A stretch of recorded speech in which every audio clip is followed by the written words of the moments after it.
to American Baker in Germany. I'm Michelle, and today we are continuing our Baking Basics series by learning how to make cinnamon sugar.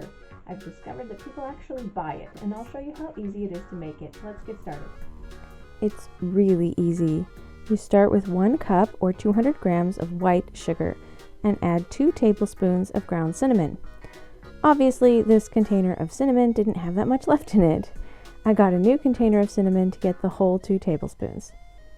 This doesn't have to be the exact amount. You can add more or less to your taste. Then just mix it with a spoon until there are no streaks left. You can use it for any recipe calling for cinnamon sugar, or you can just sprinkle it on toast.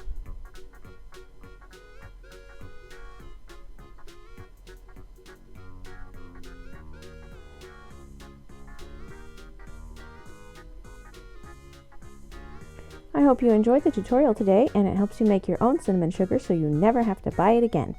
For more tutorials, visit our website at AmericanBakerInGermany.com. We're also on Facebook and Instagram. Subscribe for more baking videos.